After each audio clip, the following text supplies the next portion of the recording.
be popping up. Yep, there it is. Hello, YouTube. And we're good to go.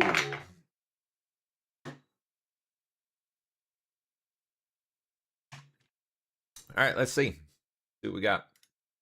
Morning, good morning, good morning.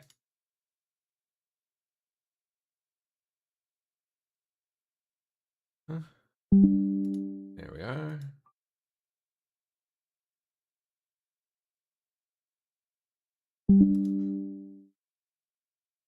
See if I have anything tagged first off. I don't think I do. Maybe. Oh, the fly thing. Yeah, that's pretty freaking weird. And then that. Yeah. I guess I did get a little bit.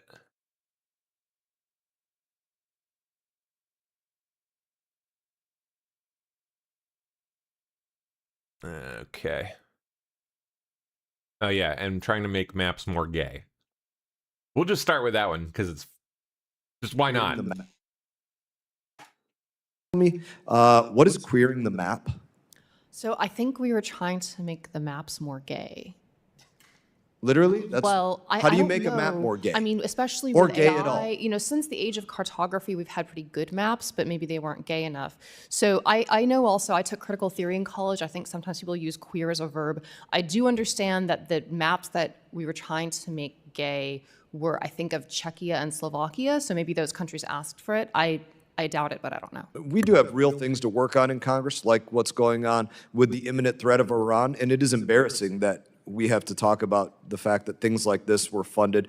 Non-binary and trans francophones, linguistic attitudes and ideologies towards inclusive French in Montreal, Canada, these things. I'm going to give you a list. My time has expired. I'm going to give you a list of these, and any of these that you can provide me the receipt for, the Facebook link to where they wanted to take photos of how they were doing a DEIA flash mob in Kyrgyzstan, you know, what. Wow, they did gay flash mobs in Kyrgyzstan?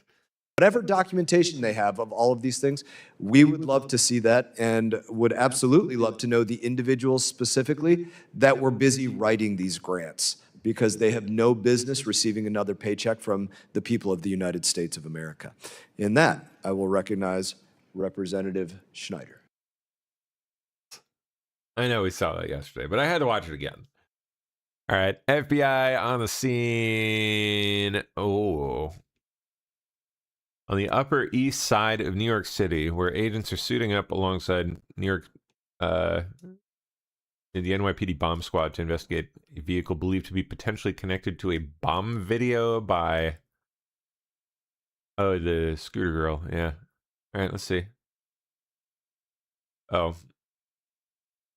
Well, hold on. I'm probably like all choppy and shitty right now. Forgot to unload my models here. Okay. Should be much better. No longer be an issue. There we go.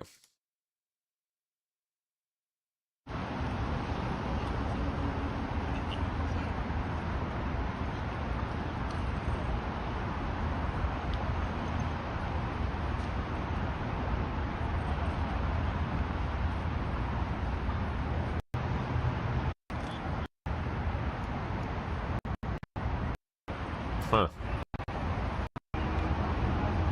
Well, getting ready for something. Jeez.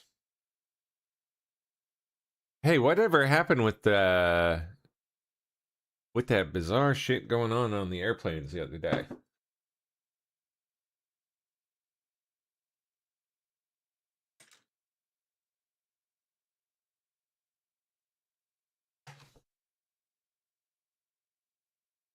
Like there's two guys just the other day. Whatever happened with that? There's two guys that like pretending to be bombers or whatever.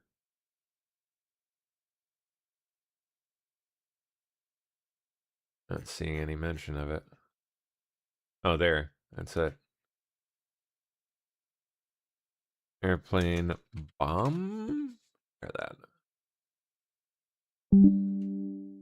Yeah. Zero media coverage? Really? So there's still been zero coverage of that? Did it even happen? Was it even real? Both bags here, and let's this. Oh, wait. Look at this. Another. This is another one. This is another one. Why is no one talking about this? Another one. Birmingham to DC. Evacuated. American Airlines Flight 5458. Apparently, there was a note with a bomb threat found in the airplane lavatory. Yet again, a bomb threat. And we're gonna keep both bags here, and let the security team do their work, and I'll give you an update here at the gate in the next 10-15 minutes or so. Thank you.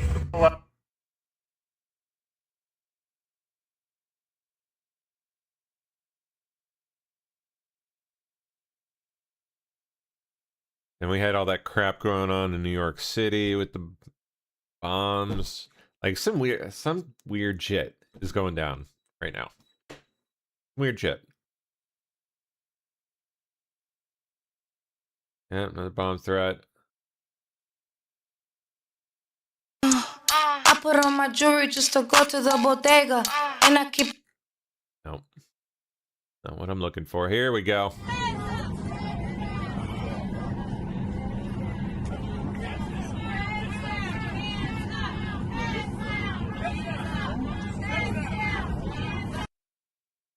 Of course, there's always the possibility that these are old incidents being, I don't know, passed off as new.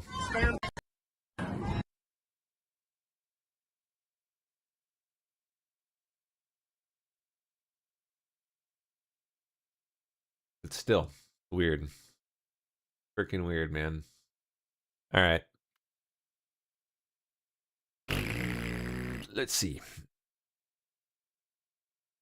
Next door. There we go. The fly thing. The fly thing. That's weird. Oh boy.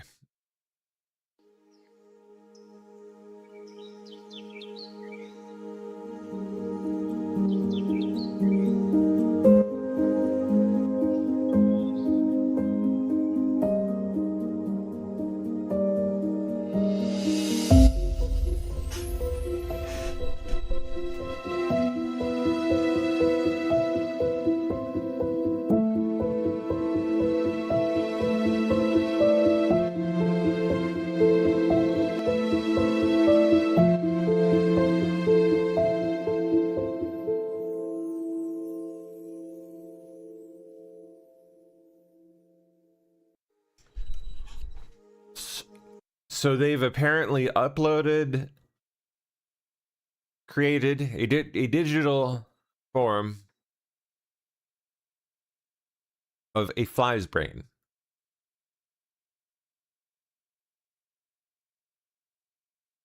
Computational model of the entire Drosophila melanogaster brain, containing more than 125,000 neurons, 50 million synaptic connections. And then they let it loose in the little digital terrarium they built for it, I guess. And it actually, I guess, thought it was alive. This is bizarre. I don't even know what to think of this. This is just strange. It's troubling, actually. It's kind of disturbing in a way. Their goal is to do the same, of course, with a human brain.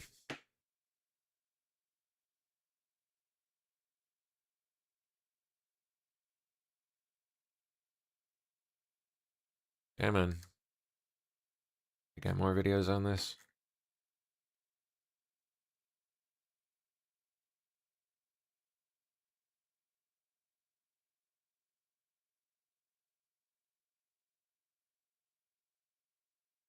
Or threads. There we go.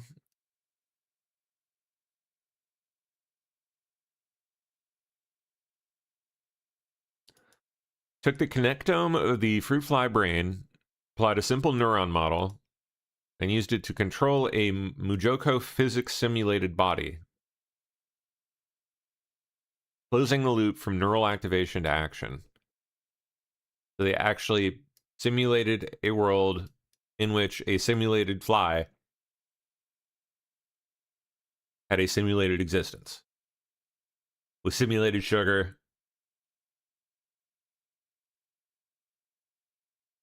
The whole nine.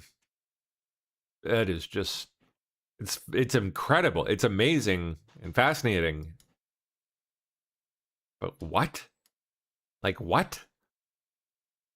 What does this even mean? Am I just the digital fly in a digital terrarium?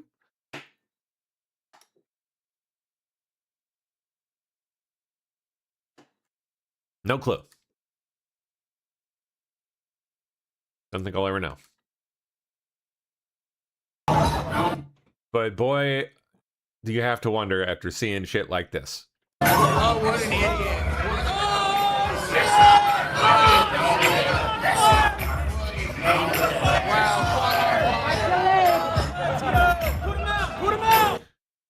Yeah, he was trying to burn an American flag. He caught himself on fire. Yep. Trying and failing. Oh, what an idiot. Whoopsie.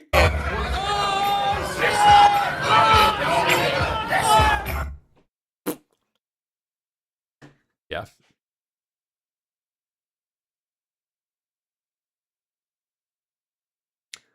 Okay, now on to the main pile.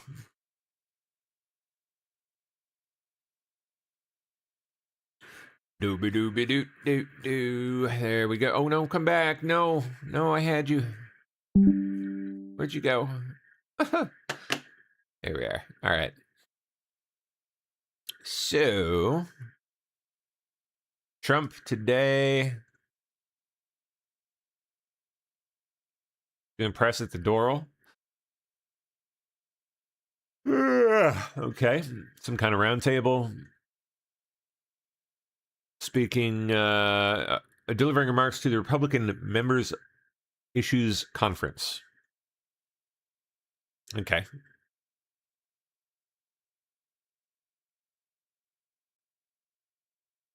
Two people arrested Saturday afternoon after improvised devices that emitted smoke but did not detonate were deployed by counter-protesters against the group led by Jake Lang.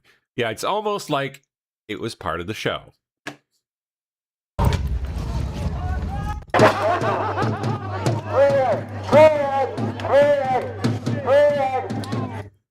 Almost like Jake was part of the show. The whole thing was just a big, gay, retarded show.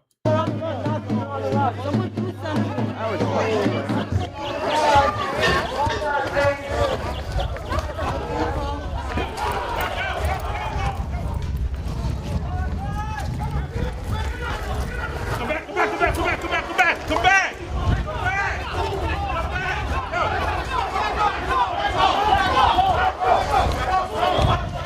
What? An explosive device? I'll just go up to it and take photos. Click.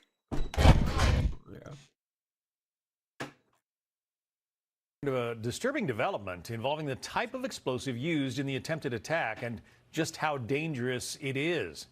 Let's bring in explosive devices at New York City mayor home charged with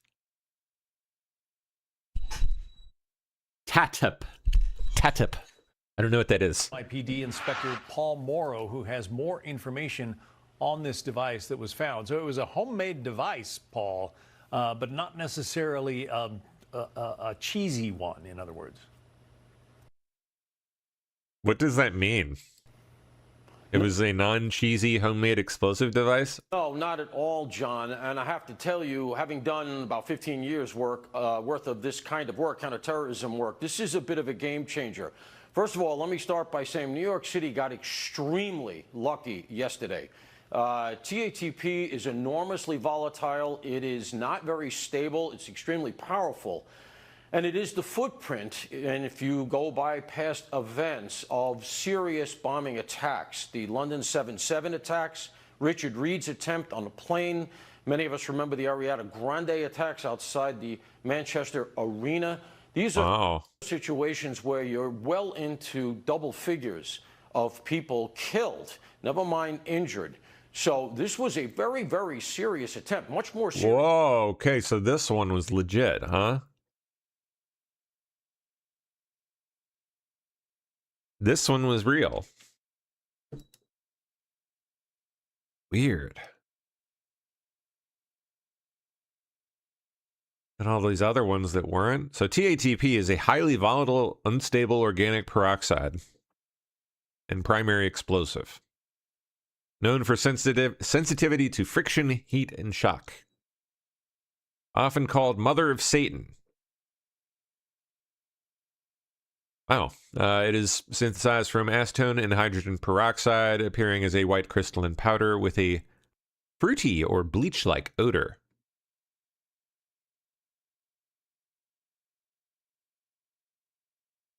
Extremely dangerous, even in small quantities. Frequently used in terrorist attacks due to its production from easily accessible ingredients. Oh, jeez.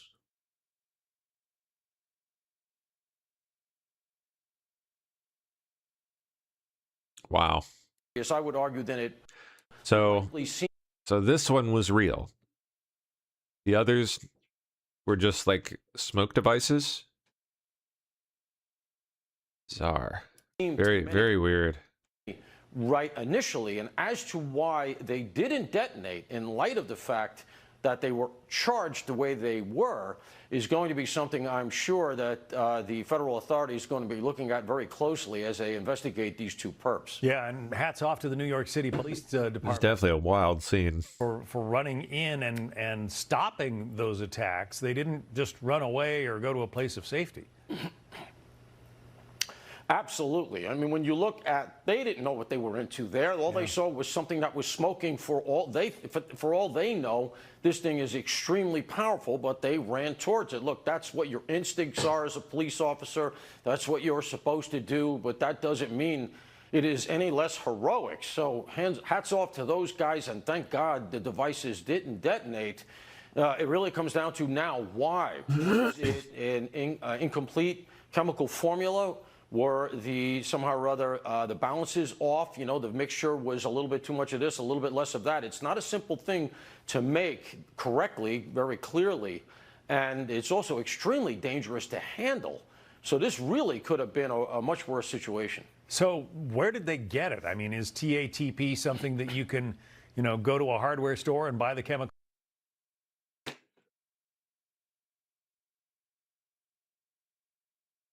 God, I don't want to run afoul of any. Okay, well, I know what I'll do. Yeah, I'm just gonna use our little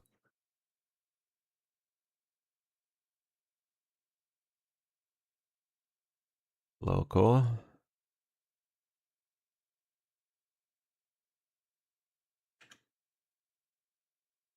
model here. All right.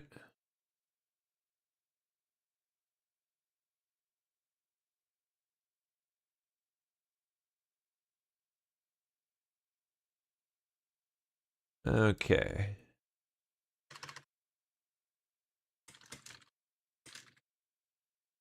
You are a helpful assistant. Okay. How is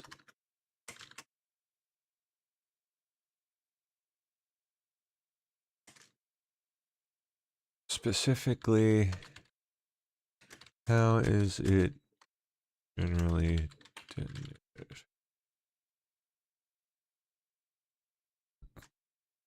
Does it require ignition or just... All right.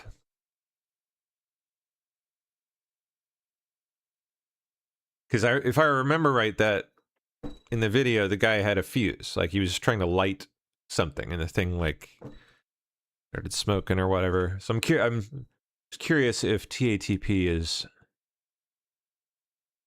typically ignited. Because I don't think it is. I mean, I could be wrong about that, but...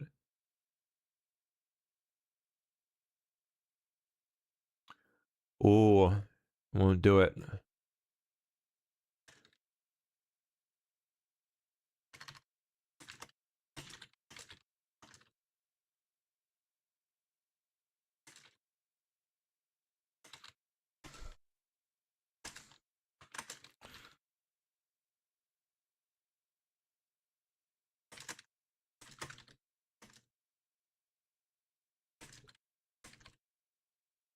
All right. Let's see if we get an answer there.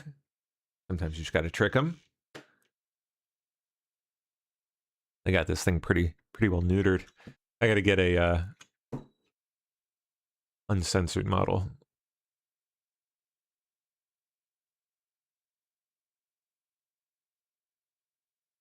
Cannot provide any... I bet Grok will do it. Let's try Grok. Grok will just answer anything pretty much.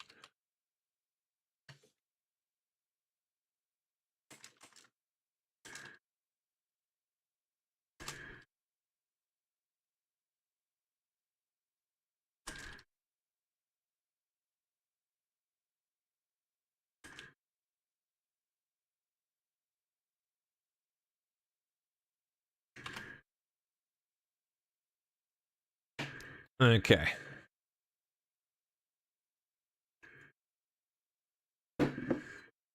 Well, there it is. Yeah, an extremely unstable explosive compound, notorious for its sensitivity to initiation. It is typically not detonated using traditional fuses. That's why I was looking. Bingo. It's bizarre. Like, a lot of weird things going on yesterday. So I guess TATP is apparently not ignited with the fuse, as that would be unreliable and dangerous given its properties. Instead, it can be just set off accidentally or intentionally by relatively minor physical stimuli, such as just impact, dropping it, friction, or agitation. Makes it highly hazardous to handle. One of the reasons it's avoided in professional contexts. Huh.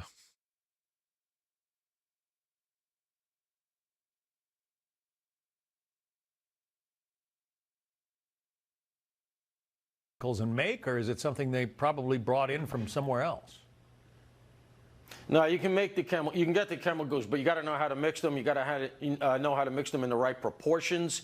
And as I said, it's a volatile substance, and the footprint for this kind of thing previously has been the major terrorist organizations that we contended with for so long after 9/11. I'm talking about things like Al-Qaeda and ISIS. And as far as I can remember, John, and I'm taxing my memory, I don't recall it ever being attempted here on the continental United States. If you are in my old job, this is a very, very big deal. My understanding is that the devices are in federal custody, likely en route, I would imagine, to the FBI lab in Quantico, or perhaps the big lab that they have with the ATF in Alabama, and they'll be doing a very deep forensic on it. The NYPD bomb squad would have done the initial work on it. They would have deconstructed the devices, rendering them safe for handover to the feds here after X-raying them. That's what took a little bit of time. But look, the police commissioner's office has been pretty transparent. They came right out and told us, hey, these were very powerful, viable devices. This could have been a lot worse. But I would argue that the fact that they were charged with some version of TATP, which for whatever reason didn't detonate, and we may find out one of the cops on the scene literally pulled the fuse out. Yeah. So, you know, some of the story remains incomplete, but wow, this is a big deal. Pulled the fuse out on a TATP bomb that didn't even need a fuse.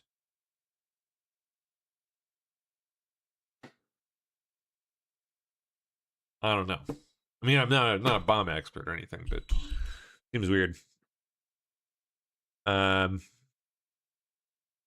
Both suspects had parents migrate to the U.S. from the Middle East and became naturalized citizens. Emir Balat and Ibrahim Qayyumi are now reportedly in federal custody being interviewed by the FBI in connection to the devices. Our Bill Malusian has learned that Balat's parents are naturalized U.S. citizens from Turkey and Qayyumi's parents are naturalized citizens from Afghanistan. One of the suspects was captured saying this as he was taken into custody. Allahu Akbar. Allahu Akbar. Yes,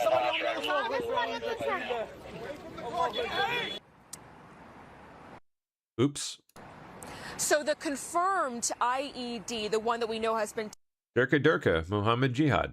tested and confirmed to be an explosive. Well, that was thrown yesterday afternoon outside Gracie Mansion during a clash of protest. The initial protest was called Stop the Islamic Takeover of New York City, Stop New York City Public Muslim Prayer. Dude, look at this jackhole running around with a goat. Like, Takeover of New York City, Stop New York City Public Muslim Prayer, and bizarre. was Emir. Yeah.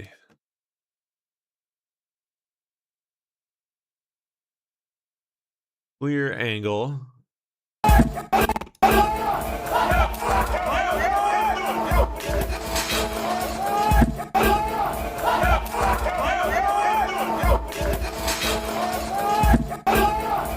Where'd he chuck? He chucked the thing somewhere? Like, where'd it go? Oh, he still got it there.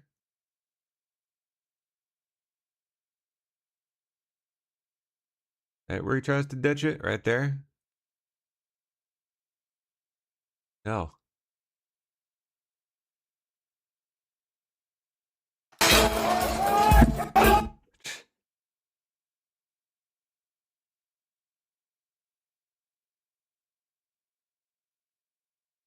Yeah, Hegseth did a 60 Minutes interview.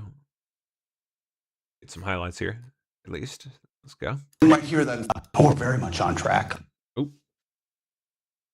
Crank that volume down. On plan. I was down at CENTCOM yesterday. Someone might hear that and think it's almost over. Well, we're not flying a mission accomplished banner like George W. Bush on an aircraft carrier. We're not doing that, and we haven't done that. But we can be clear with the American people that this is not a fair fight, and that's on purpose. Our capabilities are overwhelming compared to what Iran's are. And frankly, when you combine our Air Force with the Air Force of the Israeli Defense Forces, it's the two most powerful air forces in the world. The ability for us to be up over the top and hunting with more conventional munitions, gravity bombs, 500-pound, 1,000-pound, 2,000-pound bombs on military targets, that we haven't even really begun to start that effort of the campaign, which is going to showcase even more how we will execute on those objectives.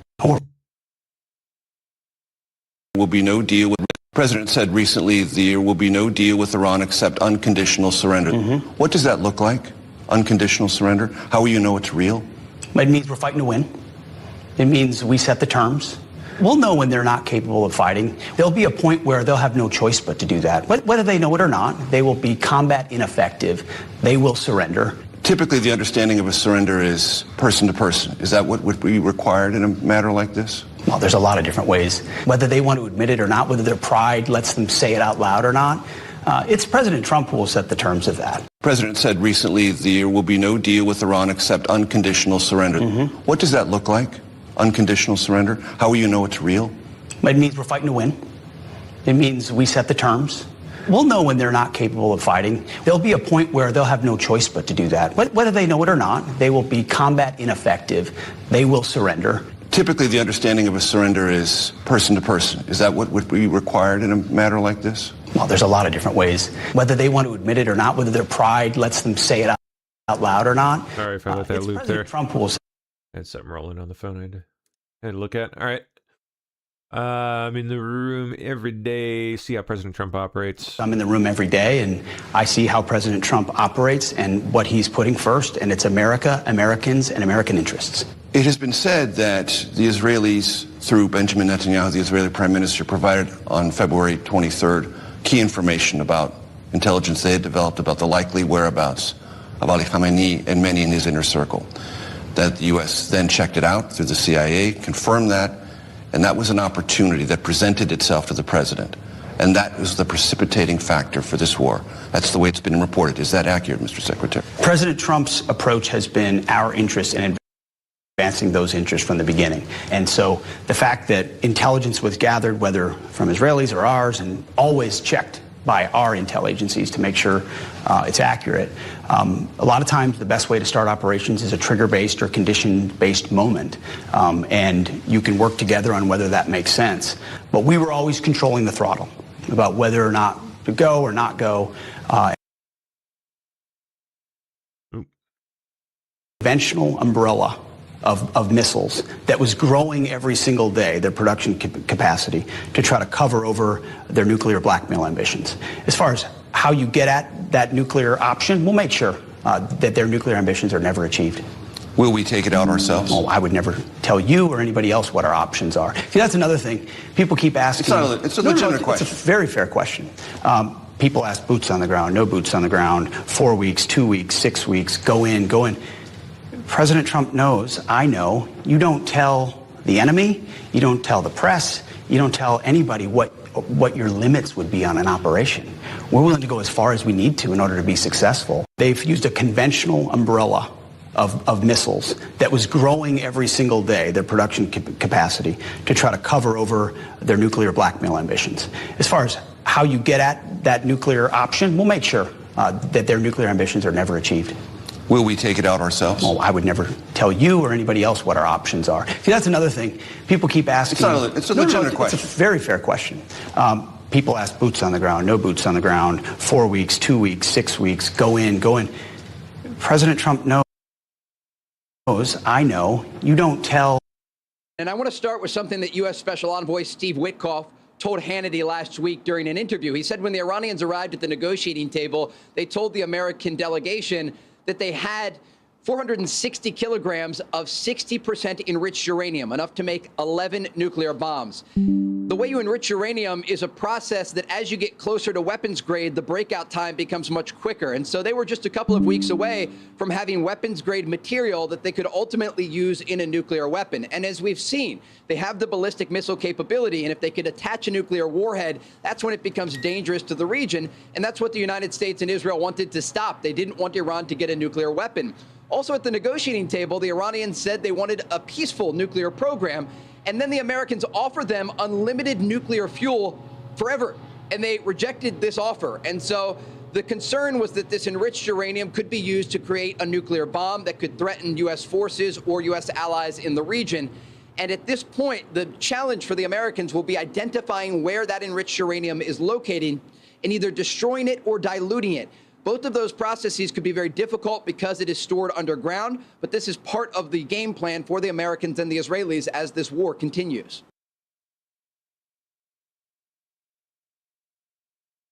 All right. UFC unveils the fight card for the 250 event. Who's it going to be? So the light heavyweight bout, the feature bout, it'll be who gets the honor? Ilia Topuria and Justin Gaethje. They'll be the lightweight bout. The heavyweight interim title bout will be Alex Pereira against Cyril Gane. So this is going to be some big matches.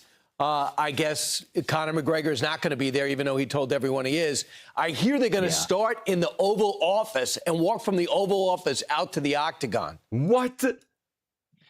Yeah, that's what it sounds like. I think that is so hardcore. It's going to be an incredible event. And you went down and listed some of those names. They might not be the most household brands individually, but I think having this showcase where so many different Americans are going to tune in, I would bet, Brian, that a few of these fighters walk out as superstars, even if they don't enter tonight as the most famous athletes. That's probably true. Country. So the light heavyweight bout, the feature bout, it'll be Ilia Topuria. And I want to start with I'm going to watch the heck out of that. That's going to be great.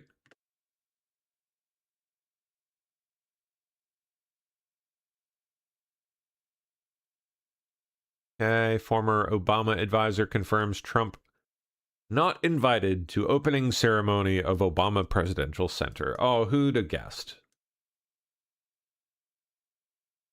Mujtaba Khamenei, son of Ayatollah Ali Khamenei, has been chosen as the next supreme leader. I'm in Erbil in northern Iraq. The war with Iran is now in its second week. Iran has selected a new supreme leader, Mojtaba Khamenei, the 56-year-old son of the Ayatollah Khamenei, who was killed at the start of the war. A shadowy figure, his name is perhaps the best known thing about him. He is understood to be close to both the Basij, the religious militia, and the Revolutionary Guard Corps. Israel has already said whoever is chosen will automatically become a target, and Khamenei is expected to follow the hard line of his father, meaning his election may not change the trajectory of this war. The regime seems not to have taken President Trump's view into account. He had dismissed him as a, quote, unacceptable replacement, telling our Mary Bruce that anyone who doesn't get his approval is, quote, not going to last long. US facilities across the Gulf have continued to take a battering from Iranian drones and missiles. Qatar, Saudi Arabia, Kuwait, and the UAE all reporting attacks overnight. This government building in Kuwait City on fire. In Bahrain, dozens were injured in attacks, and a desalination plant was hit after Iran accused the US of striking a similar plant of its own. Desalination plants are essential for providing water to much of the Middle East. Tehran has inflicted billions of dollars worth of damage to US bases across this region, including important missile defense systems and radar. An Iranian official hinted Russian intelligence is helping them strike the US.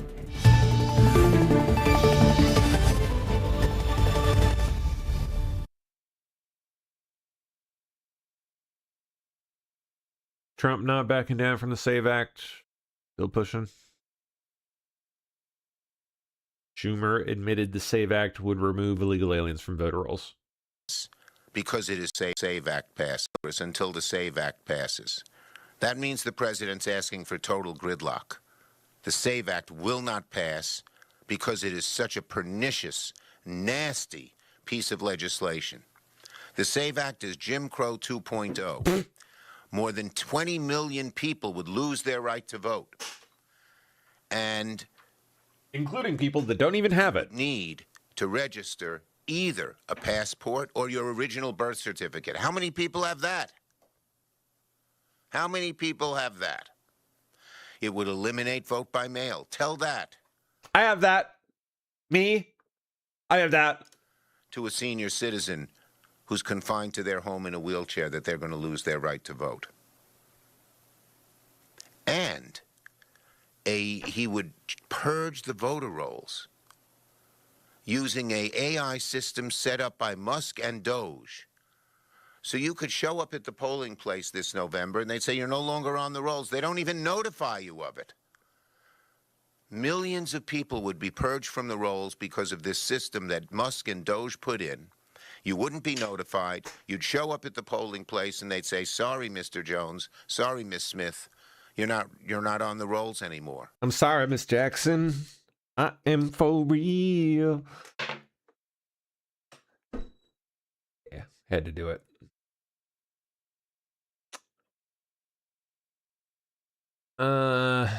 Iran tried to interfere in 2020 and 2024 elections to stop Trump. Now faces renewed war with the U.S. Yeah, you bet.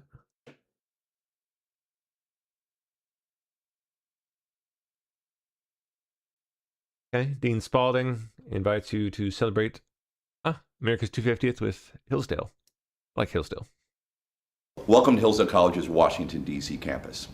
I'm Matthew Spalding, Dean of the Van Andel School of Government and Vice President of Washington Operations. I'm the author of the just-released book, The Making of the American Mind, the story of our Declaration of Independence.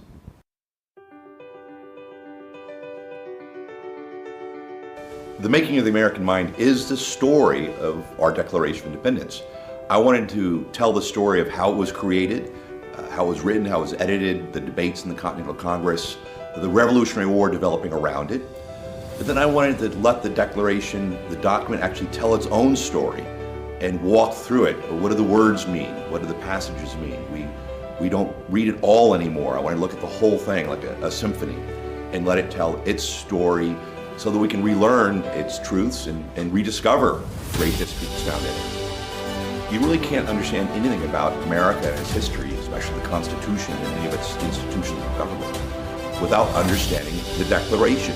That's where you find the principles that informed the founding, but also the things to which we aspire, defines our identity. And so by studying the Declaration, studying this history, we are studying ourselves, and it's an opportunity to rediscover really the most important truths behind our country and to fall in love with it again. So Hillsdale is very involved in America's anniversary this year. Really see it as something that we teach on a regular basis. It's an essential component of our civic educational aspect of everything we do. Here in DC, we're doing a number of specific things. My book launch is the beginnings of it, but we have a number of other things planned. There are other scholars here writing books. We have some big events. We have some unusual events having to do with art and architecture. College more generally is involved in this as well. There's a series of videos. We have one new online course has come out, another coming out very soon. And we've been also very much involved with the Freedom Trucks, which Freedom 250 has been putting together, and I've in particular been involved in writing the narrative for, which are mobile museums, 6 of them traveling all over the country. So cool. Expect to see Hillsdale really cool. all over the place for this anniversary. It's the history we teach, and this is the country we love. And so we're going to do everything we can to help us remember those truths, but also to celebrate our nation. I love Hillsdale. They're great. They do good stuff. Okay. The heck? UFO experts' disappearance in New Mexico is a grave national security crisis. Reporter warns. Which reporter? What reporter? What is this? First I've heard of this shit. Oh. Of course it is. Of course it's fucking Ross Coulthard. Coulthard. Yeah, that's not a reporter. That's just a fucking cue ball headed retard.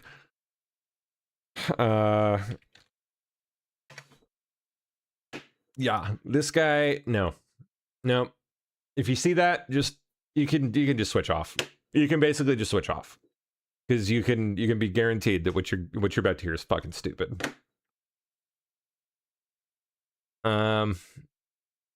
Well, anyway, that aside, Coulthard aside, the story might still be interesting, so let's see.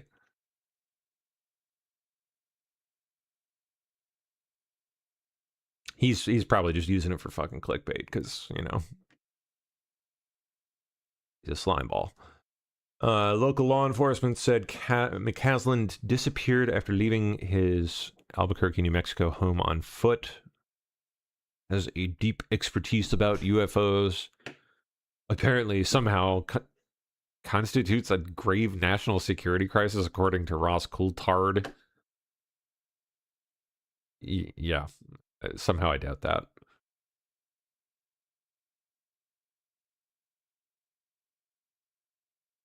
During his Air Force career, he headed up research at Wright-Patterson, oversaw classified space weapons programs.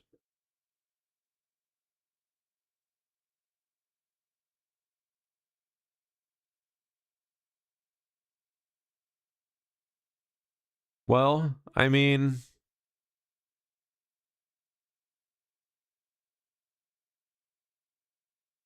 there could be something interesting there. I somehow highly doubt it has anything to do with UFOs at all, but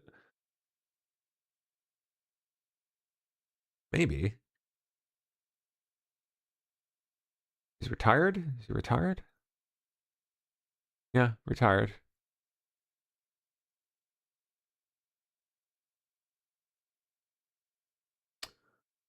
On finding.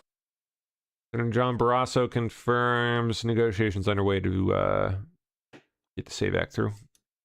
Support a talking filibuster to get the SAVE Act to the floor. Will you and John Thune do it? That's one way to do it. Members are having meetings right now to say what's the best way that we can actually get this passed.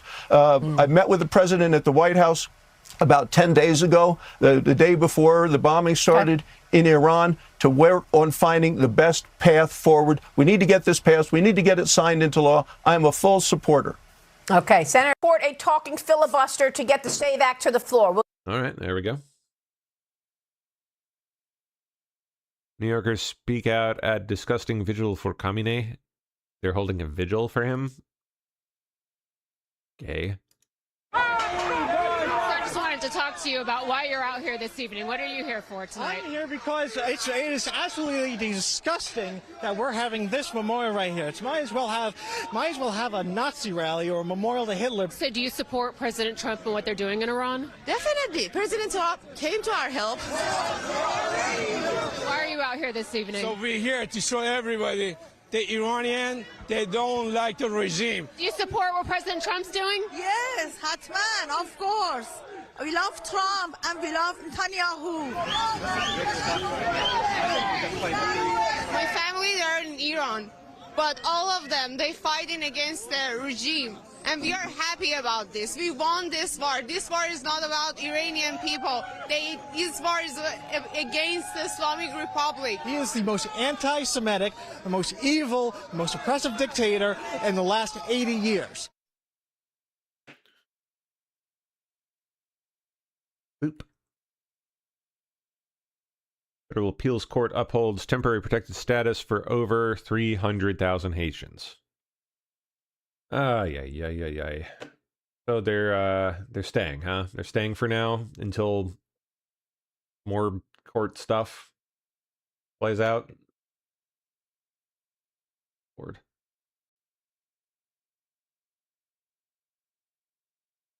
The people of Springfield have had enough. Energy Secretary Chris Wright.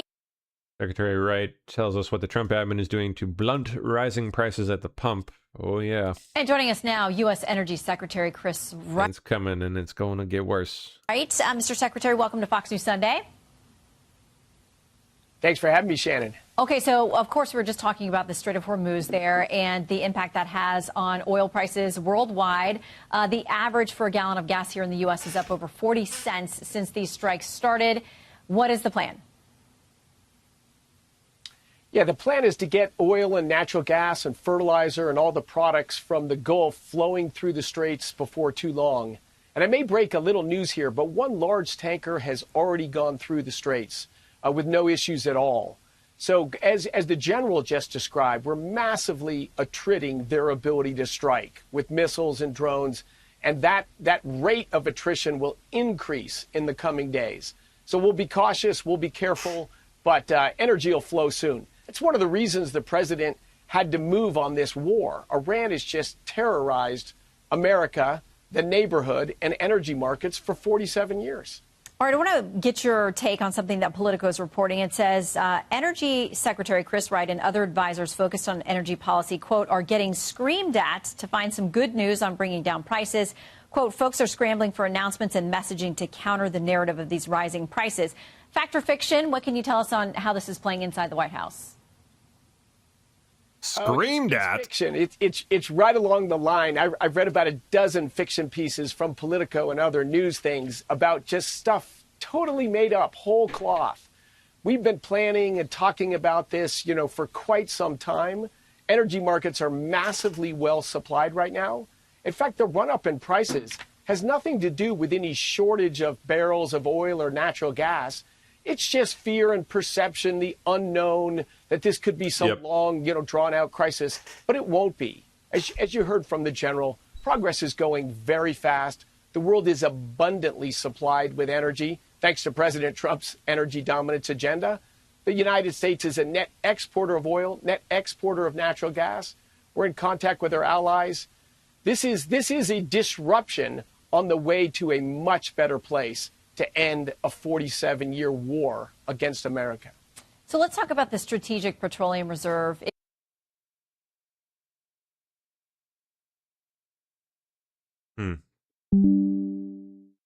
Former hostage of Iran, Kevin Hermaning, draws on his terrifying 444-day ordeal in the campaign for Congress.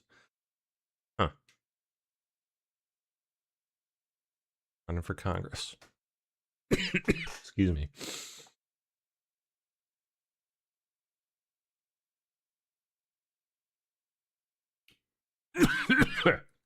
Well, where at?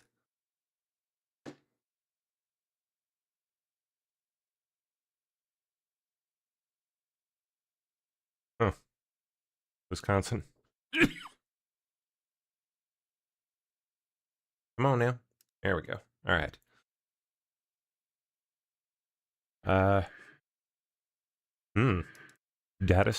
Data centers, inevitable target in conflict.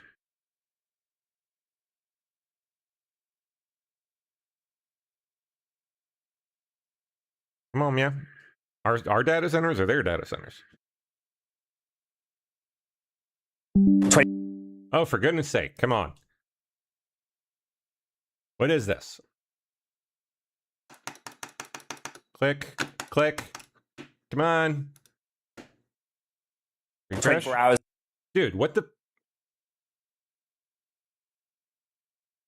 24 hours ago, we went to our correspondent in the EMEA region and went through the specific sites that have been targeted, the reason why, and just for the audience, Amazon, owns and operates some of those facilities. You've had time to do your own research and study of the data. How does this fit in, this idea that data centers are a target in the context of a war in Iran and a conflict between the United States and Iran? Sure, yeah. So thanks so much for having me. Data centers are becoming increasingly central to a very broad range of economic life, national security activities, and they are fundamentally soft targets. So for the Iranians, looking for targets that they could hit, that could cause disruption, could try to broaden the conflict, could bring the conflict home to the United States, targeting a data center that is operated by a U.S. company, that's a symbol of U.S. Gulf cooperation, it becomes quite an appealing target, given how easy they are to hit with a drone, with a barrage of missile strikes, given how kind of fragile and vulnerable these facilities are. Vulnerable. How do you protect a data center in this case? Sure. So it's hard. So fundamentally, these data centers are filled with GPUs. They're very fragile. It's quite easy to take out a chiller, which are these things that keep the data centers cool, keep the servers cool, or to take out a generator or the transformers that provide electricity to the data center. There are things you can do. You can use more reinforced concrete. You can try to harden the facilities. You can use air defense systems, anti-drone devices, jamming systems. Yeah, just give them all a recipe. Anti-missile systems.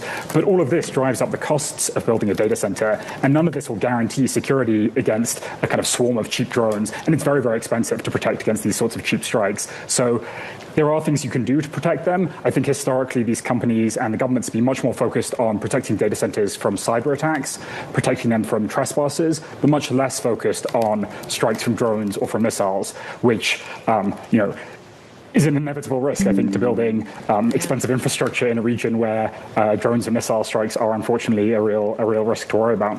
And you saw this risk. You wrote about it in July in an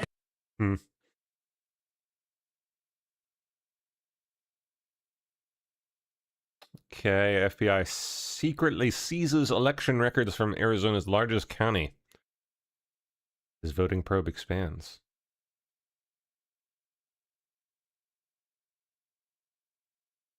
Maricopa. Uh-huh. Can't wait to see that one finally get where it needs to go. Trump reveals Iran had 1,200 missiles pointed at their Middle Eastern neighbors. Excuse me. Jeez. They were going to take over the Middle East. They were going to take control of it all.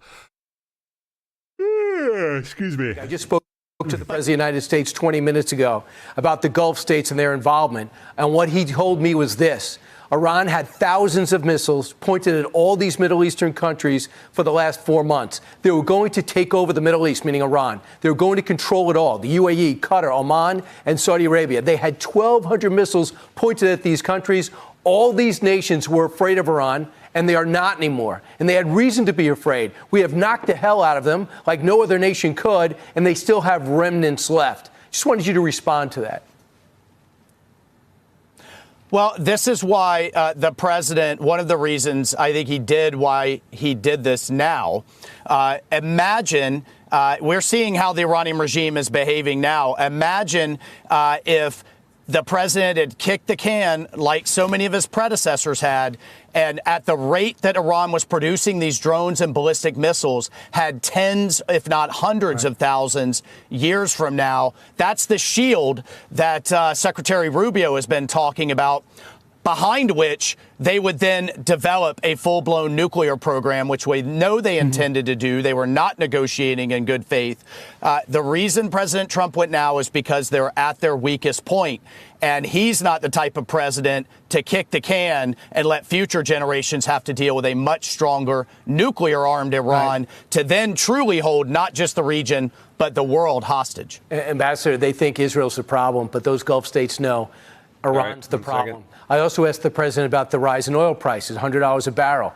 And he said this about the Strait of Hormuz. These ships got to go through the Strait of Hormuz and show some guts. There's nothing to be afraid of. They have no navy. We sunk all their ships and all but 20% of their launchers. What is your reaction and that message to the merchant ships, and that's the Gulf states too, to start getting that oil going through there? Well, to the president's point, we've destroyed their Air Force, destroyed their air defenses, destroyed 80-90% of their launchers and missile capability, and sank their entire Navy. This is about, I think, emotion. It's irrational. We have eliminated the threat for these both merchant ships, and commerce needs to start moving. In addition to that, the Development Finance Corporation, led by Ben Black, the president and secretary, and he announced that we'll put insurance in place just as an additional safeguard. So these ships need to start moving. I understand from talking to Secretary Wright, our energy secretary, that what they call Suez Max, which is a super tanker, has moved, and we're asking the rest to follow suit. We'll give them the protection they need, and we are knocking the snot out of Iran's capabilities. But again, one more reason why we had to do it now and not wait until they had even additional capability to not just hold the region hostage, but the world's energy supplies. Enough is enough. They've been doing this for 47 years. They started this war 47 years ago. Thank God President Trump is doing what's necessary to end it. And to close this, Russia is helping Iran with targets against us. Our facilities in Bahrain, our office buildings in Saudi Arabia where the CIA is located. At the same time, Ukraine is helping us with drone technology. What does that tell you about that conflict and whose side who's on? Well, Russia has now lost its largest manufacturer and supplier of drones, these Shahed drones that have been so devastating. Oh, by the way, so have the Houthis, Hezbollah, Hamas, and everyone else. Russia's also lost a supplier of ballistic missiles. So that symbiotic relationship has to break. Special Envoy Witkoff has delivered a very tough message. And at the end of the day, this kind of axis of evil is going to be broken. Iran is no longer going to be a threat and no longer going to be a supplier to China and Russia. And Ambassador, I just had a chance to watch you go at it with the Iranian foreign minister, and you made America really proud. And you kept your temper, which I wouldn't have been able to do. Ambassador, thanks so much.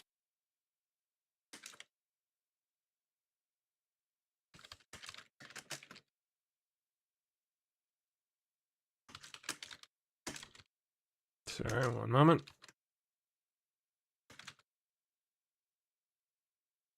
All right. Blinded by the price. What? How much is it? Bruce Springsteen. Catching some heat as fans are left outraged over astronomical ticket prices.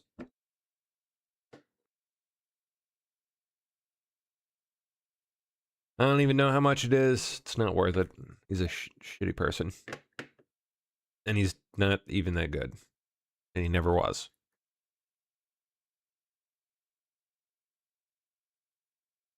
Ken Martin's dysfunctional DNC alarms Democrats. What? Who? DNC chair.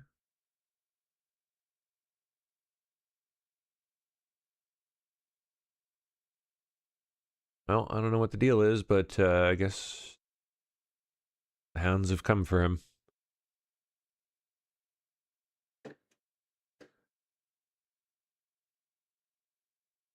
Okay, Microsoft warns of North Korean AI job scam.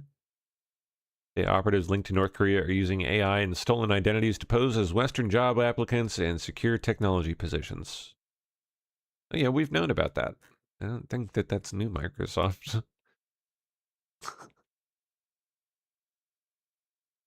Oh, previously unknown weapon may finally unlock the mystery of Havana syndrome. Say what? Tonight, we have details of a classified U.S. intelligence mission that has obtained a previously unknown weapon that may finally unlock a mystery. Since at least 2016, U.S. diplomats, spies, and military officers have suffered crippling brain injuries. They've told of being hit by an overwhelming force, damaging their vision, hearing, sense of balance, and cognition. But the government has doubted their stories. They've been called delusional. Well, now 60 Minutes has learned that a weapon that can inflict these injuries was obtained overseas and secretly tested on animals on a U.S. military base. We've investigated this mystery for 9 years. This is our fourth story, called Targeting Americans. Despite official government doubt, we never stopped reporting because of the haunting stories we heard, like this. The very first incident occurred in August of 2020, and what it felt like was that someone punched me in the throat and my left ear was clogged. And Weird. I started to get sharp shooting pains going down my left arm. Chris and Heidi asked us not to use their last name. They met in the Air Force Academy. Chris retired as a lieutenant colonel working on highly classified spy satellites. He told us, near Washington, D.C., he was struck by an unseen force 5 times in 5 months. The second attack, I was standing in my kitchen looking out at the backwoods, and it felt like an immediate vice on my head. Immediately disoriented, confused, and dizzy. The third attack, towards the end of September, I was sitting in our living room. And they were extracting information from your head or something. Instantaneous. Like, there's something weird going on with this stuff, dude. All of the muscles within my spine immediately cramped, much like a Charlie horse, and my spine felt like it was on fire, so very hot and sharp. The fifth one was by far the worst. I'm telling you, man, there's more to this than just a mere attack. There's something else going on with it. Early December, and I woke up with a full body convulsion. The worst pain I have ever felt. It felt like a vice gripping my brainstem was there. Yeah, that's weird, man.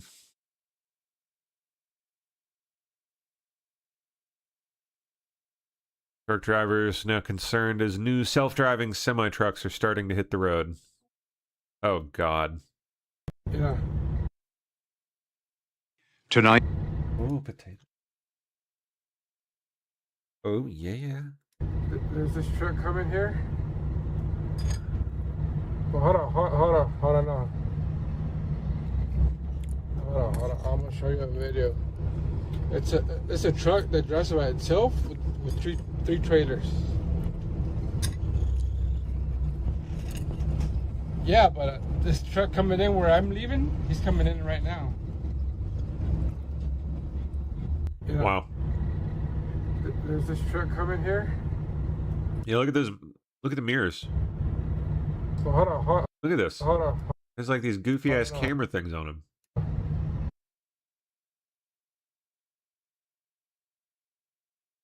Wow.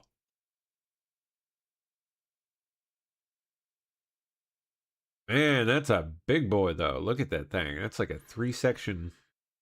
Look at that shit. This truck coming in where I'm leaving, he's coming in right now. Minnesota Democrats requesting studies on the benefits of shoplifting. What? Hey, Minnesota State Representative Krista Knudsen. So today in the Labor Committee, Representative Dave Pinto requested a study for the benefits of shoplifting. There are no benefits to shoplifting for the people that are being shoplifted from. I have no idea what else to say. I'm shocked, actually. Yeah. I don't even know what to say. That is so nuts. I don't know what to say. Guys, we've got to gay all the maps. We've got to gay the maps. And we've got to do studies into shoplifting to see if it could benefit us. Who benefits from shoplifting? The criminals.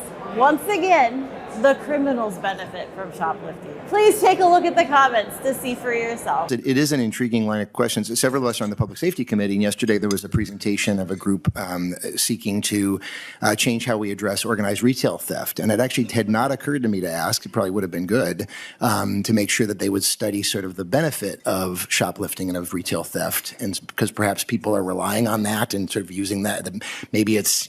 you mean criminals? Assisting them in some way. So criminals. I mean, these folks were describing people violating the law, but I suppose it could be useful to look into that. But ultimately, it's a policy question, right? How does someone this retarded ever get where they got? We do want to make sure when we have a law in place, we're enforcing it. So, hey, Minnesota. I'm dumbfounded. Every single day.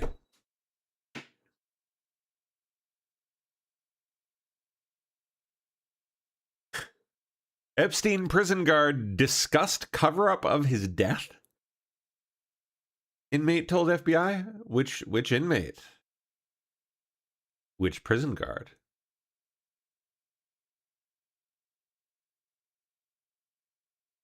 Whoa. Epstein prison guard was heard saying, "You killed that dude," to a colleague as they discussed covering up pedophile tycoon's death at New York City jail. Inmate told FBI. Which inmate? Was it Tartaglione or a different one? If it was Tartaglione, I mean, yeah, interesting. But if it was someone else, ooh, someone else saying the same stuff as Nicholas Tartaglione, that is definitely interesting. I don't see mention of the name yet, so yep, I searched Tartaglione. No, it can't be him. Wow. And then there was that money that like hit Tova's account, $5,000 worth within days. Unexplained.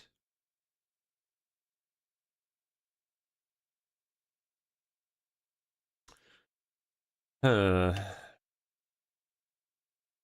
right, well, let's read it. Let's see.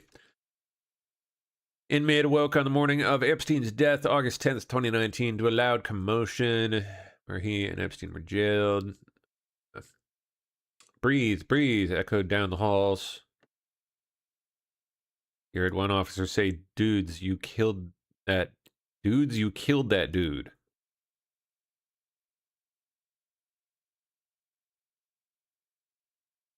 A woman's voice then snapped, if he's dead, we're going to cover it up, and he's going to have an alibi. My officers.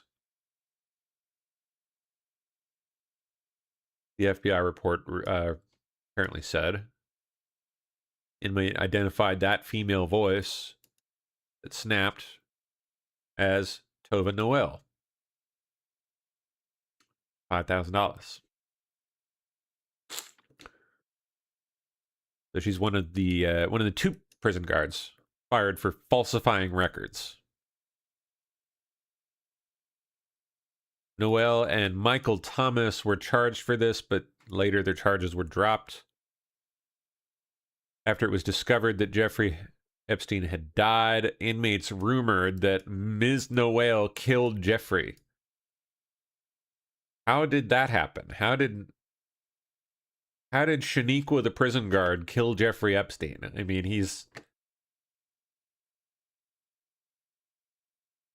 I don't know how tall he was, how big he was, but he still, like, come on. How did that work? Or did she just let in the person that actually killed him?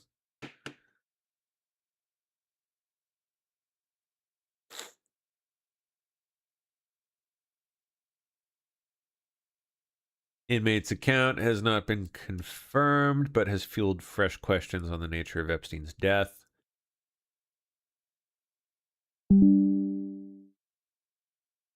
Okay. Forensic pathologist hired by Epstein's estate, Dr. Michael Baden, said the injuries on the body were more akin to strangulation than suicidal hanging when he attended the autopsy. Michael Baden. Right. Tova Noel has also had previous questions raised about her in connection with Epstein's death when it was discovered that strange $5,000 cash bank deposits were made into her account 10 days before Epstein was found dead. There were apparently 11 other similar deposits made dating from December of 2018. So the 6 or 7 months or so preceding Epstein's death, totaling almost $12,000. However, her bank records also revealed that she was making payments on a brand new Range Rover. Oh yeah, baby. Oh yeah, girl. Bought around the same time, of course.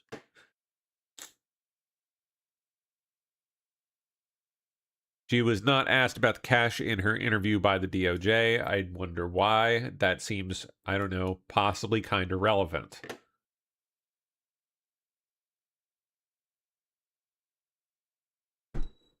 I mean, how was Tova the prison guard, Tova Shaniqua,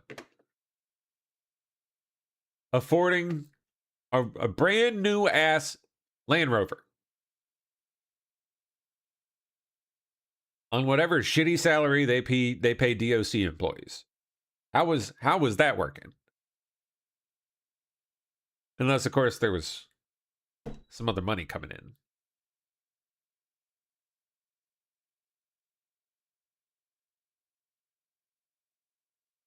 Okay. It was also found that she had been Googling Epstein just minutes before he was found dead at 6:30 a.m.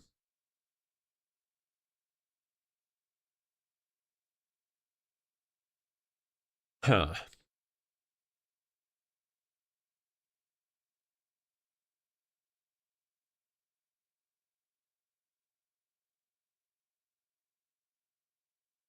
Anything else? Nope. Oh, there's the deposit, cash deposit, $5,000 cash money. Damn, girl. Where'd you get that shit?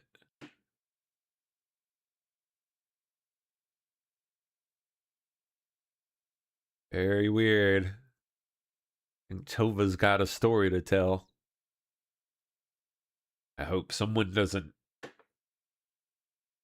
tragically end up dead.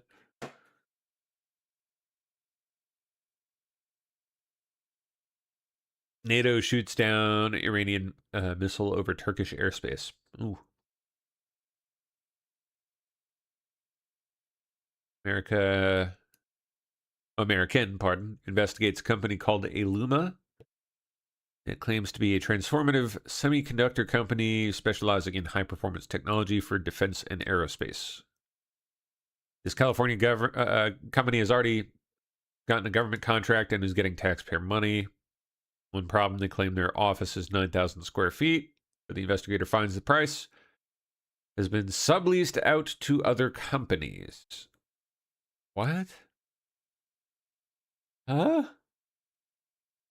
This is day 3 of going to Illuma's headquarters. In their annual report, Illuma says they have 9,000 square feet, but as you can see, everywhere over there and on the back side is actually Toyon. See, this is a defense tech company. I'm fairly certain they have subleased all of this space out. As you can see right there, this whole side of the business, the whole side of of the industrial property. How do I get into this business? Poyon. I don't know what they're doing, but as well as the back, the employees have told me. Jeez. Headquarters of a 350 million market cap company. That is what it looks like. I'm sure they have a $500,000 to $1 million clean room back there. You think this company is going to compete with Coherent, Lumentum, Broadcom, Cisco, IPG Photonics with $500 million R&D budgets? Like, brother, what are we talking about here? If this is all it takes and just hiring some PhD, should literally all start these companies and just go public through Craig Hallam and be like, high-tech technology that scales, photonics, buzzword, A&D, buzzword, AR/VR buzzword.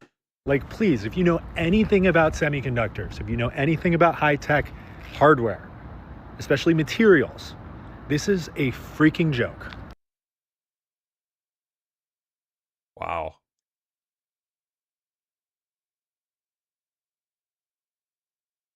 Where's all the money going?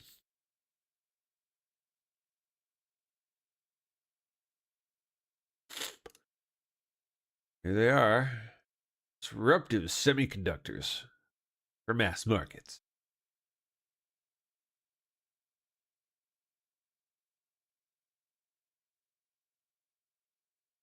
Careers. Oh, you can apply for jobs. Ooh. Epitaxy operator. Whatever that is.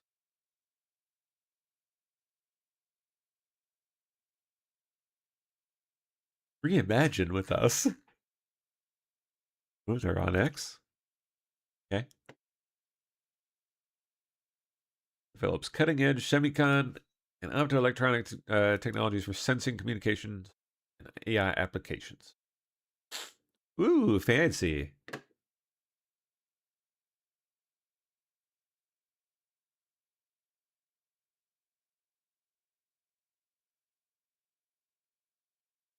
All right. Reports of 3 additional Iranian vessels sunk by the U.S. forces in the Persian Gulf. Iranian Navy being systematically erased from the waters.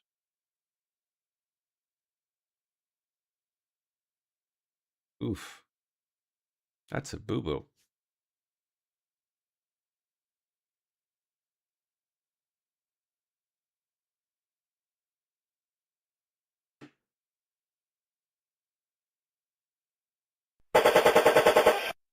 Oof.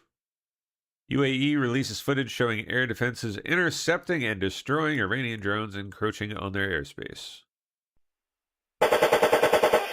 Destroy. Target destroy. Target destroy. Nice. Target destroy. Target destroy. Target destroyed. That's so sick. You can see the tracers. Look at that. That's so neat. Wow. Target destroyed. Target destroyed, sir. Kill, sir. Target destroyed. Target destroyed. Target destroyed. Destroy. Target destroyed. Very difficult to block those cluster. Israel is finding it very difficult to block those cluster munitions fired on those Iranian missiles. One of those little bomblets hit here, obviously detonating that car, punching through the concrete, and just spraying shrapnel everywhere. But all eyes are on Iran this morning and the selection of Mojtaba Khamenei, the son of the former supreme leader. We don't know much about him except he's very close to the regime, and that this is a clear signal from the regime of defiance. Overnight, thousands marching through the streets of Tehran to celebrate the appointment of Mojtaba Khamenei, the son of the former leader, a hardliner with close ties to the security services. Israel with a blunt warning. The highest risk job right now is to be the new Ayatollah. That's a high risk job. They're going to be targeted. Don't take those jobs. We're watching you. Over the weekend, Israel, for the first time, targeting Iran's critical infrastructure. Massive fireballs lit the city with an eerie orange glow. The Red Crescent says over 1,300 have been killed. And in the streets, rivers of fire as oil leaked into Iran's sewage system and ignited. We asked the head of Israel's opposition party why they're targeting energy infrastructure. This is where the money is coming from, and therefore, if this will be gone, their ability to do this is going to be reduced significantly. In response, Iran fired swarms of drones. This oil refinery in Bahrain targeted. Kuwait's social security building turned into a tower of flames. Even Dubai's airport hit. Iran now also changing tactics, turning to cluster munitions, several hitting Tel Aviv. You can see where one of those submunitions just punched right through the concrete here, and it detonated, firing shrapnel and concrete in every direction. 5 people were wounded, and Israel's bomb squad showing us one of those downed missiles. What you are seeing here, this is just the fuel tank of one of those giant Iranian missiles, and it's about half as long as the missile would be. It would be about 50 feet long. At the very end would be the warhead. That warhead increasingly has been containing these. These are cluster munitions, and they mount about 80 of these on a single warhead. In Lebanon, Iran's main proxy in the region, Hezbollah. Yes. Oh, on oil prices. We don't have an oil problem. And I think that, Secretary Wright was trying to explain that. This is all speculation. This is all, you can almost argue, manipulation. This is what they call geopolitical risk. There's no formula for it. It could be an extra $10. It could be an extra $20. It could be an extra $30. So when you have a move like that, that's not based on fundamentals per se, it could be parabolic, which it is, through the roof. But when parabolic moves like that die down, they usually come down just as fast. So I guess my big question is short because, a lot of people predicted that the tariffs would hurt the economy. Right. You were one of the ones that said, actually, this is going to be good for America. Looking at the war where we're at right now, was this the right call from the president, or do you think there's going to be some risks going in the midterms? Well, there's always political risk, which is why things like this never get done. Right? You have people who want to win elections instead of keeping America safe. This is 1,000% the right move with respect to where Iran was, to the threat to the rest of the world, and to the timing of it. I don't think a lot of folks understand how interconnected our world is. The Greenland move, Panama, Venezuela, all of these things are incredibly important as we move into the next century. And we want to stay the preeminent nation in the world. So remember, oil was $82 when Trump took office. It was $50 when this began. That downward move will resume once this is resolved.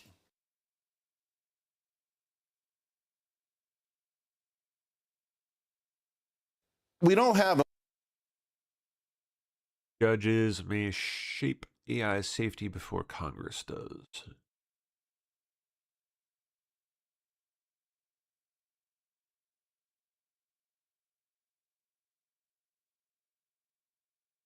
Well, I mean, it's been true of just about every damn thing else lately, so why wouldn't it be with this? Arthur Romo rips Rick Scott for the GOP's inaction on the SAVE Act, yeah. President Trump says he will not sign any new bills into law until the Save America Act is on his desk and passes the Senate. Is this bill going to see the light of day? What is your take on the Save America Act, Senator? We have to get this passed, Maria. We've secured what Trump has secured our border. Now we have to secure elections. If you have to show an ID for almost everything in this country. Show an ID to vote. You have to make sure you're a U.S. citizen to register to vote. So I'm going to do everything I can. What's holding it up? Because I agree with you, and most Americans do. 85% of Americans believe, we should have proof of citizenship before we vote. So what's holding it up then in the Senate? one of three things. You either got to get to 60 votes. We don't have them yet. We only have 50. Number two, you got to add it to a must-pass bill. And number three, we got to do the talking filibuster. So we've got to do one of those three things to get this passed. The public wants this done. On top of Donald Trump wanting this done, the public wants this done. Every Republican, Democrat, and Independent needs to make sure they go vote for this. I ask everybody, call your senator, all of them, even if the people have been on board, say, you have got to get this done. And call every Democrat senator, say, if you believe in this country and you want safe elections, you have got to get this bill passed. And so guess what? If you keep telling everybody to do it, they'll do it. Do you expect a talking filibuster? You can't have a talking filibuster until the Department of Homeland Security is open, I'm told. Well, I mean, right now, it's very important that we get Homeland Security. I mean, you can look at the airports, you look at the risk of this country. What the Democrats are doing, they don't care about American citizens. They don't care about the risk of a drone attack in this country or somebody doing an IED like they did in New York City. They don't care, but we do. We've got to figure out how to get this done. I think what's going to put the pressure on is when these airports are just packed with people that can't fly. It's the reason we got the government open in the fall. The same thing will happen this time. I don't get what the Democrats are doing. Yeah, it's amazing that we're in a war and we don't have the Department of Homeland Security open. People are worried about the potential for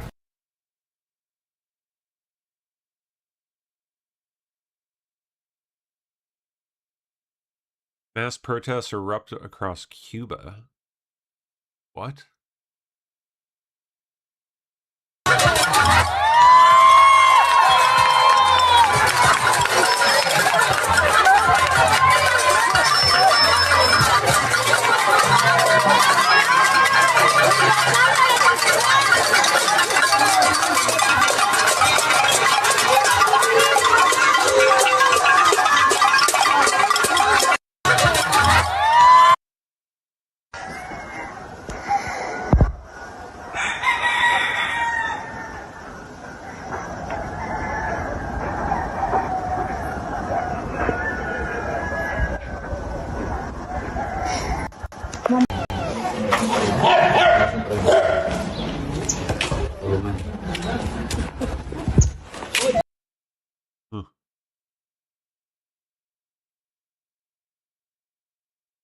High school prank turned deadly after police say 5 teens.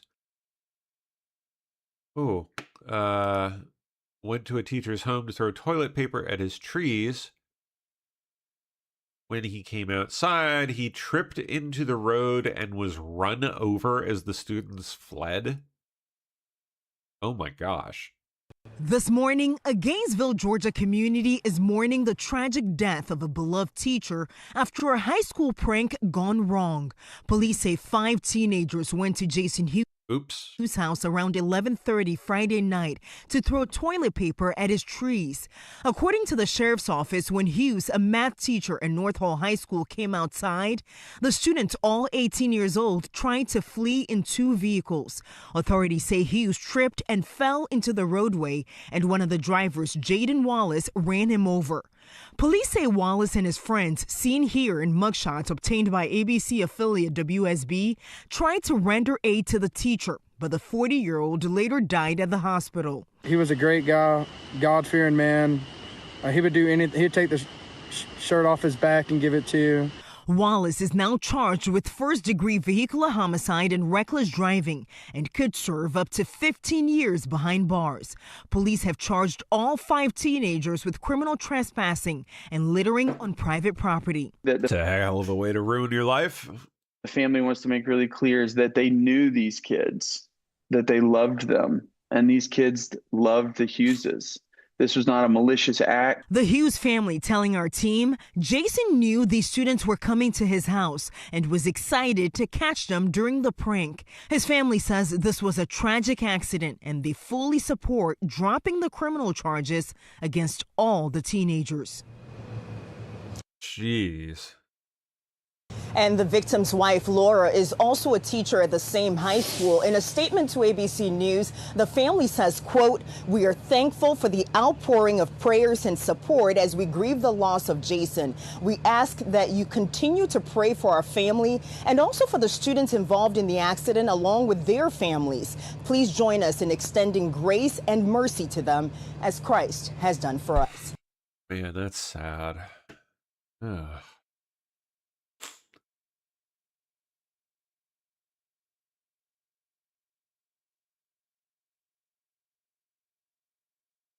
Spring break under siege.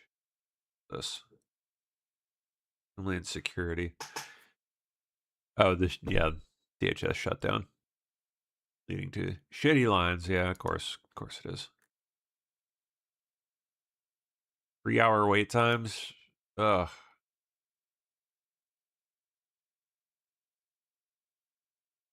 Hobby Airport. Houston airports. Jeez. It's crazy.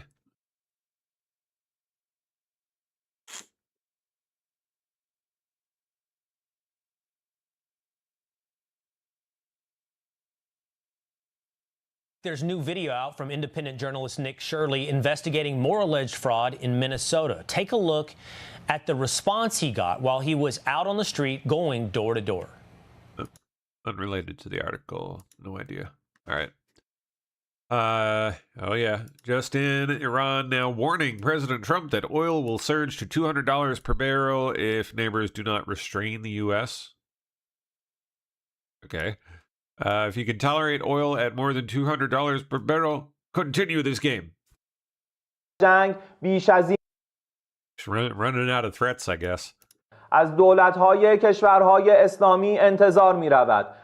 It is expected that the governments of Muslim countries will swiftly warn the criminal United States and the savage Zionist regime against such cowardly anti-human actions, so that the flames of fire and war do not spread further. Otherwise, similar actions will occur in the region. If you can tolerate oil prices above $200 per barrel, continue this game.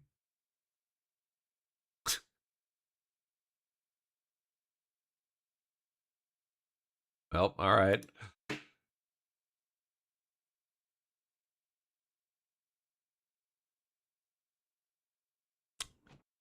Nice. Sailors on board a passing ship in the northern Arabian Sea, having a barbecue and watching the USS Abraham Lincoln launching and recovering Iran's strike packages. What a surreal scene that must be.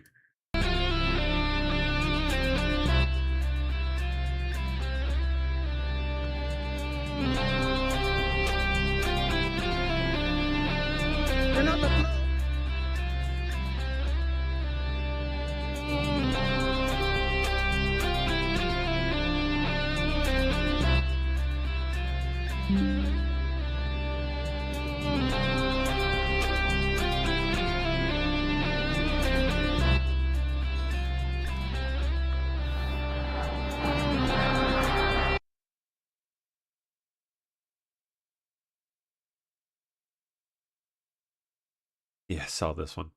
Thoughts? Canadian guy living in North Carolina, voting illegally in American elections for 20 freaking years. Canadian accused of illegally voting in southeastern North Carolina for decades. Federal prosecutors say Dennis Bouchard, originally from Canada, lives in Wilmington, but he never became a U.S. citizen. They say he lived in the area most of his life since he was a child. Prosecutors allege he's voted illegally in New Hanover and Pender counties for more than 20 years, now facing federal charges for voting in the 2022-2024 elections. Our sister station in Raleigh asked prosecutors why he's just now being charged for those two elections if they believe this has been going on as long as it has, but they would not answer. If we get details, we'll pass. Canadian accused of illegally voting in southeastern North Carolina for decades. Federal prosecutors say Dennis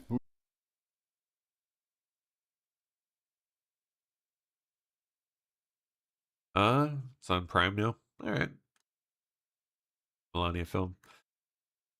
Jesse Jackson's son rips Obama, Biden, and Clinton for using his father's memorial to take shots at Trump. Did they really? Yesterday,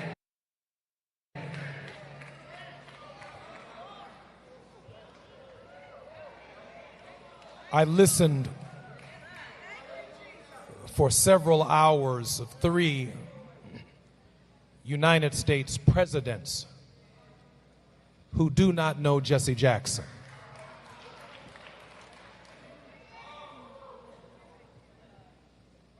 He maintained a tense relationship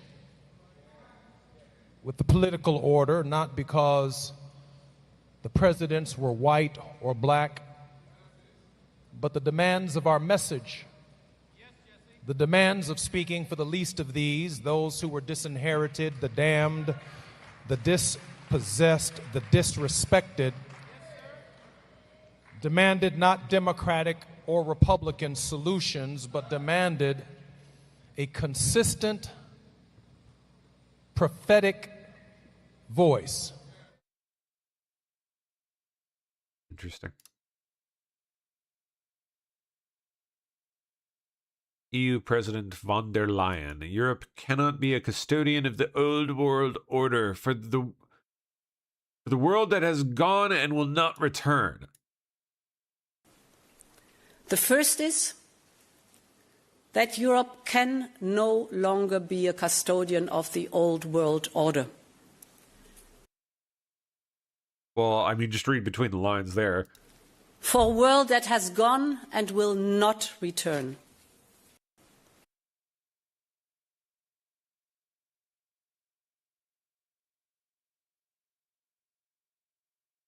What? Iran's new supreme leader is wounded. What, like in his soul or like physically?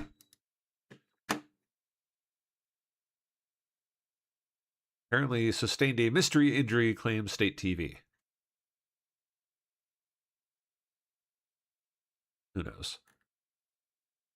Michigan Democrats putting dead voters back on the voter rolls after they're removed. Respectfully, Representative Smith, the fact that there are, in fact, some errors that happen in the system. Every system has errors, and it doesn't mean that there are not safeguards in place.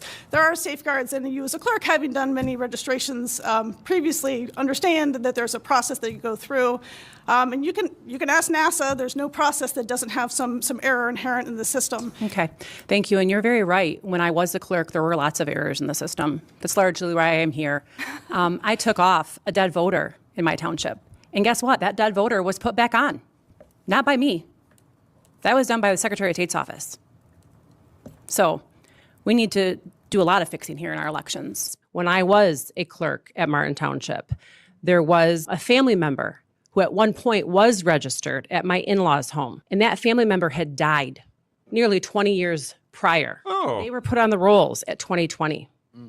They were mailed voter application ballots without the authorization to do that. That's the local clerk's job. So I went in there, removed her from the voting rolls because I know firsthand this family member is dead and deceased. Just this past election cycle, lo and behold, that person was put back on the voter rolls and has a card of the early voting location polling that I actually have. Wow, dude.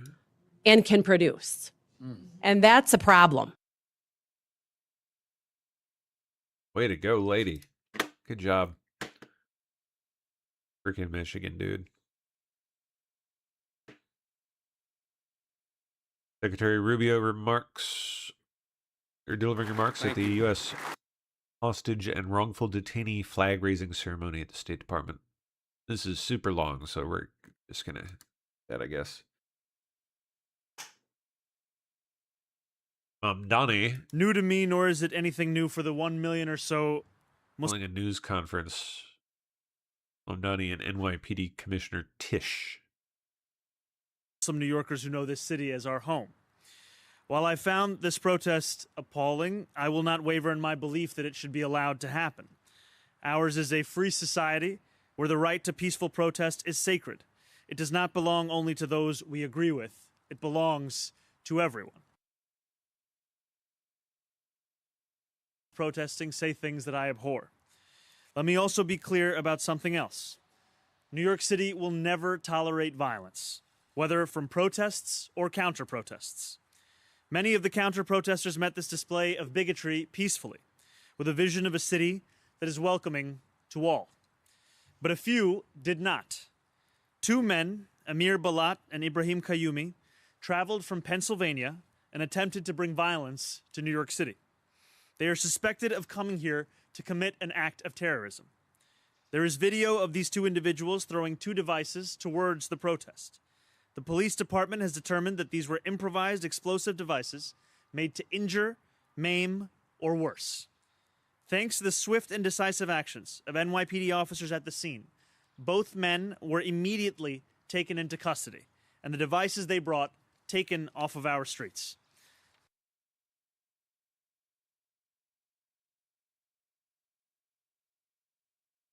All right, we're down to 5 minutes. All right. Trump says the FBI has secretly seized Maricopa County election records as a voting investigation expands. Yep. Good stuff. Coming soon.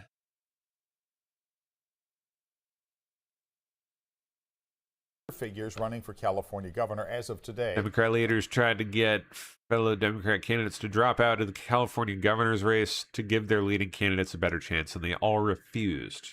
Now,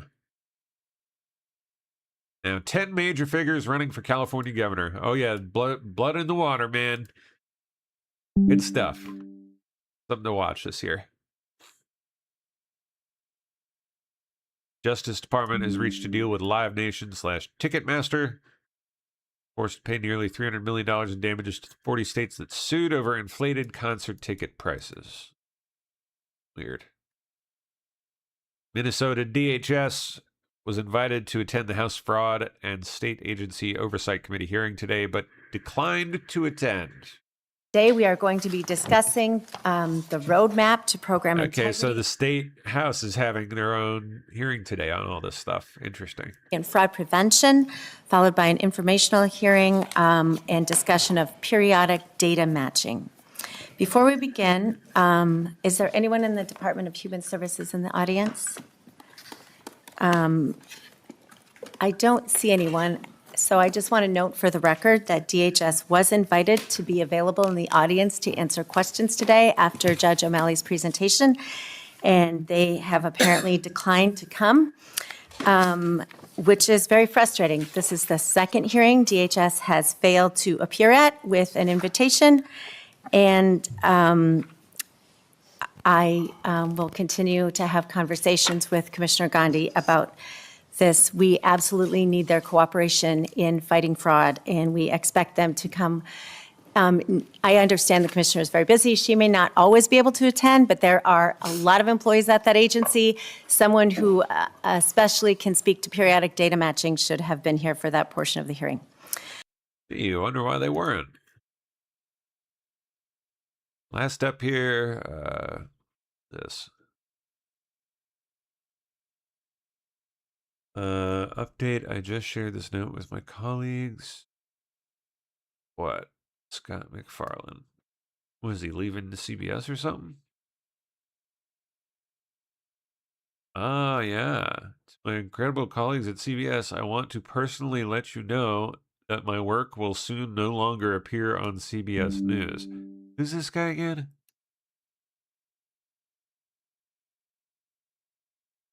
That guy. Yeah, okay. You got the axe, huh? Guy McFarland got the boot. Couldn't happen to a better guy. All right. Well, I guess that does it for me. Just about. Hey, hey. Yes. Oh, hello. You are here. I'm here. I'm good. How are you doing today? Doing pretty good. How are you? Not bad. Cool. But it's still early, so just hang on. Yeah, right. Just get the news a little bit, you know. Yeah, that's right. Cool. Well, I will let you get to it then. Yeah. All right. Have a good show. Good day. I will. You guys. Thank you, sir. Bye. Hey. All right, guys. That's it. That's a YouTube. I'm out. I'm gonna go get some lunch. I'm hungry. I need some food. I haven't had any food yet today. Other than that little snack Radix brought me. So I'm off. I'm out. I will see you guys tomorrow evening. Bye bye.